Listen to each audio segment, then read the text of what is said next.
সাদাত এবারও স্পষ্ট পুরোটা কথা শুনতে পারে না। সে কথা বলার জন্য আরও দূরে যেতে পা বাড়ায়, কিন্তু ততক্ষণে দৃশানের ফ্লাইট টেক অফ করার অ্যানাউন্সমেন্ট দিয়ে দেয়। সবার ফোন সুইচ অফ কিংবা এরোপ্লেন মুড অন করতে বলা হয়। শেষবারের মতো দৃশান বলে, সব সময় ভালো থেকো। কথাটুকু বলে দৃশান ফোন কেটে দেয়। পরপর সুইচ অফ করে দেয় ফোনটা। সাদাত কল ডিসকানেক্টেড হতে দেখে অবাক হয়। সে তো কিছু শুনতেই পেল না। সাদাত আবার দৃশানের নাম্বার ডায়াল করে, কিন্তু নাম্বার আনরিচেবল বলছে বারবার। সাদাত ব্যর্থ হয়ে ফোনটা পকেটে রেখে দেয়। মনে একটা খচখচানি ভাব রয়েই যায়। দিশান নামরা কি খুব গুরুত্বপূর্ণ কিছু বলতে তাকে কল করেছিল? নিজের মায়ের আলমারি হতে মেরুন রঙের একটা জামদানি শাড়ি পরেছে আর জেসি শাড়ির সঙ্গে বাধ্যতামূলক হিসেবে হিল জুতো পরেছে, যেন ভুলেও শাড়ির কুচি তার পায়ে না আটকায়। কিন্তু সচরাচর হিল পরা হয় না বলে খুব আনইজি ফিল করছে সে। জুতোর সামনের অংশটা মোটেও আরামদায়ক নয়। জেসির পায়ের চামড়া ইতিমধ্যে ছিলে গিয়েছে নতুন জুতার ধারে। মেজাজ তার অত্যন্ত গরম। এখান থেকে তারা নাকি মেজর দুর্জার বাসায় যাবে বধূবরণের অনুষ্ঠানে সামিল হতে, অর্থাৎ বাকি সারাটা দিন জেসির এই হিল জুতো জোড়াকে সহ্য করতে হবে। কি বিরক্তিকর ব্যাপার। সবাই যখন রওনা হচ্ছে তখন প্রত্যেক জেসিকে খুঁজতে খুঁজতে মসজিদের পেছনের দিকে এগিয়ে আসে। কাছে এসে প্রশ্ন করে, মুখ লটকে দাঁড়িয়ে আছো কেন? এই জুতা পরে আর এক কদম চলাও আমার পক্ষে সম্ভব না। I am done. পা ব্যথায় মরে যাচ্ছি। প্রত্যেক ভুরুকুচকে জেসিকে পরখ করে বলে, এখন কি করতে পারি? কোলে তুলে নিব? এতে পা ব্যথা কমবে? প্রত্যেক হাঁটু নিচের বুদ্ধি দেখে জেসি বিরক্তিকর গলায় রাগ সংবরণ করতে বিড়বিড়িয়ে ওঠে। ইয়া আল্লাহ, আমাকে ধৈর্য দাও। প্রত্যেক কিছুক্ষণ ভুরুকুচকে জেসিকে দেখে নিয়ে তার সামনে হাঁটু গেড়ে বসে হিল জুতার ফিতে খুলতে নেয়। সঙ্গে সঙ্গে জেসি আতকে ওঠে। কি করছো? 1 মিনিট কাকতাড়ুয়ার মতো স্থির হয়ে দাঁড়াও। জেসি বিরক্ত হয়। সে তো স্থিরই আছে। ফিতে দুটো খুলেই প্রত্যয় বলে, এখন জুতা খোলো। জেসি কিছু না বলে জুতা ছেড়ে সরে দাঁড়ায়। সঙ্গে সঙ্গে সে যেন হাত ছেড়ে বাঁচে। এতক্ষণ মনে হচ্ছিল তার পা কোনো কাটা তারে পেঁচানো। প্রত্যয় জুতা জোড়া নিজের এক হাতে ধরে আর এক হাতে জেসির হাত ধরে সামনে এগোতে এগোতে বলে, সবাই হয়তো রওনা দিয়ে দিয়েছে, তাড়াতাড়ি চলো। জেসি অবাক গলায় বলায়, আমি কি এখন খালি পায়ে এভাবে জুতা ছাড়া হাঁটবো? প্রত্যয় হাঁটা থামিয়ে আবার ভুরুকুচকে পিছনে ফিরে তাকায়।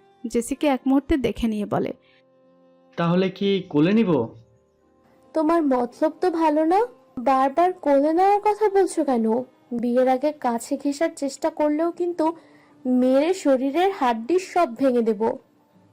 এতটাও সুন্দর লাগছে না তোমাকে যে আমি কাছে ঘষবো? উল্টে তুমি আমার প্রেমে পিছলে পড়েছ, আর পরে এমনভাবে আহত হয়েছ যে আর উঠে দাঁড়াতে পারোনি। আমার মতো সুদর্শন যুবক দেখলে যে কেউ প্রেমে পিছলে পড়বে, স্বাভাবিক ব্যাপার এটা। ওহ ওয়াও, এই তুমি প্রেম প্রেমে পড়োনি তাই না? আমি তাহলে বাসায় গিয়ে আজকেই বিয়ে ভেঙে দেই, কি বলো? নিত্যদিনের ঝগড়া চলমান রেখে দুজন গন্তব্যের উদ্দেশ্যে হাঁটা ধরে। প্রকৃতির সাক্ষী রয় সে খুনসুটিময় সম্পর্কের। সন্ধ্যার দিকে সোহালা বেগম খুব আয়োজন করে ছেলে এবং ছেলের বউকে বরণ করে ঘরে তুললেন। পুরো বাড়িটা কি সুন্দর অতিথিদের সমাগমে গমগম করছে। আর কেবল কিছু ঘন্টার ব্যবধানে পুরো বাড়িটা খালি হয়ে যাবে। অতিথিরা নিজ নিজ বাসায় ফিরে যাবে। দুর্জয়ের ফুফা এবং ফুফুও 2 ছেলে সহ রাত 8টার ফ্লাইটে ঢাকার উদ্দেশ্যে রওনা হবে। হুট করে বিয়ের আয়োজনটা হওয়ায় কেউই ছুটি ম্যানেজ করতে পারেনি। সবারই আগামীকাল অফিস এবং ক্লাস আছে। বাসায় ঢোকার আধ ঘন্টার মধ্যেই দুর্জয় সুযোগে নিজের মাকে ডেকে বলে বাণীকে রুমে নিয়ে বসিয়ে দিয়ে আসতে। সারাদিন এত ধকল এবং এত মানুষের ভিড়ে মেয়েটা দম ফেলারও সুযোগ পাচ্ছে না। সুহালা বেগমের কাছে দুর্জয়ের কথা যুক্তিপূর্ণ মনে হয়। তিনি বাণীকে নিয়ে দুর্জয়ের রুমে বসিয়ে দিয়ে আসে। দুর্জয়ের এই রুমটা বাণীর কাছে নতুন নয়। আগে একবার বন্যি রুচিলায় সে এই রুমে প্রবেশ করেছিল। তখন তার কোনো আলাদা অনুভূতি ছিল না, কিন্তু এই মুহূর্তে অদ্ভুত অনুভূতি মনে কাজ করছে। মনে হচ্ছে এই রুমটায় এখন থেকে তারও অধিকার আছে, ঠিক যেমন দুর্জয়ের এখন তার উপর অধিকার আছে। পরিপাটি রুমটায় বাড়তি সাজসজ্জা না থাকলেও রুমের বেশ কিছু জায়গায় ফুলদানিতে শোভা পাচ্ছে সাদা রঙের লিলি ফুল। সাদা চাদর বিছানো বিছানাটার ঠিক মধ্যিখানে আরেকটা জ্যান্ত সাদা ফুলের ন্যায় জামা ছড়িয়ে বসিয়ে দিয়ে গিয়েছে বাণীকে। বাণী মনে মনে বন্নিকে নিয়ে ভাবছে, মেয়েটাকে আজ সারাদিন এক মুহূর্তের জন্য কাছে পায়নি সে।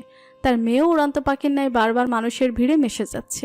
এই ভারী জামা নিয়ে এবং এত মানুষের ভিড়ে বাণীর পক্ষে মেয়ের পেছনে দৌড়ানো সম্ভব হচ্ছে না। যদিও সে লক্ষ্য করেছে সোহালা বেগম বন্নির বেশ খেয়াল রাখছে, তবুও আচ্ছা আজ রাতে না হয় বন্নি সুহালা বেগমের কাছে থাকলো, কিন্তু কাল থেকে বানি কি বন্নির সঙ্গে ঘুমানোর আর সুযোগ পাবে না? দুর্জয় অনুমতি দেবে তো? এরকম বিভিন্ন চিন্তায় ডুবে যায় বানি। দুর্জয় ভুল মানুষ নয়, সে জানে, তবুও ভয় হয়। সে ভয়ের উৎস কি তা বানির জানা নেই? সুহালা বেগম তখন বন্নিকে কোলে বসিয়ে দুর্জয়ের সঙ্গে বিভিন্ন ব্যাপারে আলাপ করছিল। লেফটেন্যান্টরাও সোফায় বসে নিজেদের মধ্যে গল্পে মশগুল। ঠিক এরকম একটা মুহূর্তে জুলফিকার মুস্তফা ফোন কানে চেপে ব্যস্ত পায়ে লিভিং রুমে প্রবেশ করে। গভীর উদ্বেগ মিশ্রিত স্বরে কাট কাট কথা বলছেন তিনি। মুহূর্তেই সম্পূর্ণ লিভিং রুমে উপস্থিত মানুষ নীরবে বনে যায়। সবার মুখের হাসি মিলিয়ে গিয়েছে, চেহারায় ফুটে উঠেছে কৌতূহল। জুলফিকার মুস্তফা ফোনে কথা বলতে বলতে চারিদিকে নজর বোলায়। টিভির ক্যাবিনেটের একপাশে থাকা রিমোটটা হাতে নিয়ে টিভি প্লে করে। খবরের চ্যানেল অন করতেই সবগুলো দৃষ্টি টিভির স্ক্রিনে নিবদ্ধ হয়। জুলফিকার মুস্তফা ততক্ষণে ফোন কেটে দিয়েছেন। দুর্জয় সহ সকল লেফটেন্যান্টরা বসা ছেড়ে উঠে দাঁড়ায়।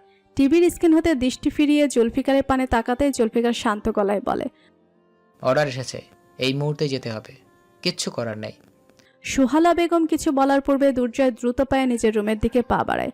বাকি লেফটেন্যান্টদেরও এই মুহূর্তে বের হতে হবে, নষ্ট করার মতো সময় হাতে নেই। প্রত্যয় বেরিয়ে যেতে নিলে জেসি শক্ত করে তার হাত চেপে ধরে। প্রত্যয় থামে, হাত ছাড়িয়ে নিয়ে বলে, একা বাসায় ফেরার দুঃসাহস দেখাবে না। আমি পথে জায়েদ ভাইকে কল করে জানিয়ে দিব। জায়েদ ভাই এসে তোমাকে পিক করে নিয়ে যাবে। প্রত্যয় আর অপেক্ষা করে না, দ্রুত বেরিয়ে যায়। পরপর বেরিয়ে যায় সাদাত, ফারদিন, জোনায়েত এবং রাফিও। সাহেব বের হতে নিয়েও রুমের এক কোণে তাকায় মুহূর্তের জন্য। নিশা দূর হতে ছলছল চোখে দেখছিল সাহেবকে। সাহেবের আচমকা নিঃশ্বাসটা বন্ধ হয়ে এলো। শুকনো গলায় ঢোক গিলার চেষ্টা করলো। সাহেব নিজের দৃষ্টি ফিরিয়ে নেয়, তাড়াহুড়ো করে বেরিয়ে পড়ে। শান্ত ভঙ্গিতে বিছানায় বসে আছে বানি। আচানক রুমে কারো প্রবেশ ঘটতেই সে চোখ তুলে তাকায়। দুর্জয়কে দেখেই সে অপ্রস্তুত অনুভব করে। দুর্জয় এ সময় রুমে এসেছে কিসের জন্য?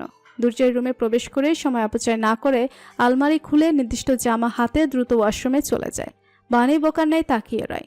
এইমাত্র ঘটে যাওয়া ঘটনার কিছুই তার বোধগম্য হচ্ছে না। কিছুক্ষণের মধ্যেই বিয়ের পোশাক বদলে গায়ে ইউনিফর্ম জড়িয়ে ওয়াশরুম থেকে বেরিয়ে আসে দুর্জয়। বানি তখন বিস্ময়ে হতবাক, হচ্ছেটা কি? দুর্জয় কোনো ভনিতা না করে বানির সামনে এসে বসে। নিজেই হাত বাড়িয়ে বানির বাম হাতটা আলতো করে ধরে তার অনামিকা আঙুলে একটা আংটি পরিয়ে দিতে দিতে বলে, যেতে হবে আমার এই মুহূর্তে। আংটিটা তোমার জন্যই, নিজ হাতে না পরিয়ে গেলে শান্তি পেতাম না। বানি অস্ফুট প্রশ্ন করে, কোথায় যাবে তুমি? দুর্জয় প্রশ্নের জবাব দেয় না, বরং নিঃসংকোচে বানির হাতের পিঠে ঠোঁট ছোঁয়ায়। বানি সেই নির্মল পবিত্র ছোঁয়ায় চমকে ওঠে। অজানা কারণে তার চোখ জলে পরিপূর্ণ হলো। দুর্জয় চোখ তুলে খানিক সময় নির্নিমেষ সেই দৃশ্য দেখে। প্রথমবারের মতো তার মনে আফসোস জাগে, আজকে অঘটনটা না ঘটলে কি খুব বড় কোনো অসুবিধা হতো? দুর্জয় গাঢ় স্বরে বলে, ভালোবাসার 7টা ধাপ আছে বানি। আগ্রহ, বিশ্বাস, মায়া, চিন্তা, ভালোবাসা, আসক্তি, ভালো রাখা। আমি 5ম ধাপে আছি বানি। তুমি কি তা বুঝতে পারছো? বানি জবাব দিতে পারে না। এরকম নিঃসংকোচ স্বীকারোক্তির পিঠে অসহনীয় অনুভূতির দাবানলে তার কাঁদতে মন চাইছে খুব। সে নিজের দৃষ্টি নত করে ফেলে সঙ্গে সঙ্গে। দুর্জয় আর দেরি করে না, উঠে সামান্য এগিয়ে এসে বানির কপালে ঠোঁট ছুঁয়ে বলে, অযথা চিন্তা করবে না, খাওয়া দাওয়া করে দ্রুত ঘুমিয়ে পড়ো। আল্লাহ হাফেজ। ব্যাস চলে যায় দুর্জয়। আর পেছনে ফিরে তাকায় না। দেশের ডাকে সাড়া দেওয়া মানুষদের যে পেছনে ফিরে তাকানোর অনুমতি নেই। পরিপাটি রুমটায় একা রয়ে যায় তার নববধূ। একজন সৈন্যের স্ত্রী হওয়ার পরীক্ষাটা এত দ্রুত শুরু হয়ে যাবে তা সে কখনোই কল্পনা করেনি। আমি মেজরের কাছে যাই মাম্মা। বানি মেয়েকে টেনে নিজের পাশে বসিয়ে বলে, না মা, ওপরে এখন সবাই ব্যস্ত, মাম্মার সাথে থাকো তুমি। বনির কথাটা আশেপাশের আন্টিদের কান এড়ায় না। একজন আগ্রহী গলায় প্রশ্ন করে, মেয়ে কি নিজের পাপাকে মেজর বলে ডাকে নাকি? বানি কিছু বলার পূর্বেই বন্নি অবাক গলায় বলে, মেজর তো আমার পাপা না, মেজর তো শুধুই মেজর, তাই না মাম্মা? উপস্থিত মহিলারা অবাক হয়। বানির অস্বস্তি হচ্ছিল। সে কোনো মতে বলে, দুর্জয় আমার হাজবেন্ড, আমাদের রিসেন্টলি বিয়ে হয়েছে, ও বন্হির বায়োলজিক্যাল ফাদার না। একজন মহিলা সুর টেনে বলে। ও, বানির খুব অস্বস্তি লাগছিল। এতগুলো মহিলার তার এবং তার মেয়ের প্রতি মনোযোগে সে দম বন্ধকর অনুভব করছিল। বানি যেই না উঠে যেতে নেবে সেই মুহূর্তে তার পাশের সোফায় বসা একজন মহিলা বন্নিকে উদ্দেশ্য করে বলে ওঠে, তোমার আসল ফাদার না হলেও তো সে এখন তোমার মাম্মার হাজবেন্ড। মাম্মার হাজবেন্ডকে তো পাপাই বলতে হয়। এভাবে মেজর ডাকলে খারাপ শোনায় তো। বানি আর অপেক্ষা করে না, তারা দেখিয়ে বলে। আমি একটু আসছি। বলেই বন্নির হাত ধরে টেনে সে দ্রুত ঘর থেকে বেরিয়ে আসে। দরজার বাইরে আসতেই বানি নিশার মুখোমুখি হয়। নিশা হাসি মুখে জিজ্ঞেস করে, কোথায় যাচ্ছ ভাবি? বানি আরেক দফা ইতস্তত অনুভব করে। এরকম ভাবি ডাকে সে অভ্যস্ত নয়, কিন্তু নিশার ভাষ্যমতে তার ভাইয়াকে বিয়ে করার দরুন বানি এখন আপু থেকে ভাবির পজিশনে প্রমোশন পেয়েছে। বানিকে নিরুত্তর দেখে নিশা আবার বলে, ভাবি ইউ ওকে? বানি মাথা নেড়ে বলে, ভেতরে অনেক মানুষ, অস্থির লাগছিল। ছাদে যাবে তুমি? নিশা ভেবে দেখে অপরিচিত এত মানুষের ভিড়ে বসে থাকার তুলনায় ছাদে যাওয়াটা বেটার অপশন। সেখানে অন্তত পরিচিত মুখ তো পাবে। আব্বু, দুর্জয় ভাইয়া আর সাইফের কথা মনে পড়তেই নিশার মুখখানা লজ্জায় রাঙা হয়।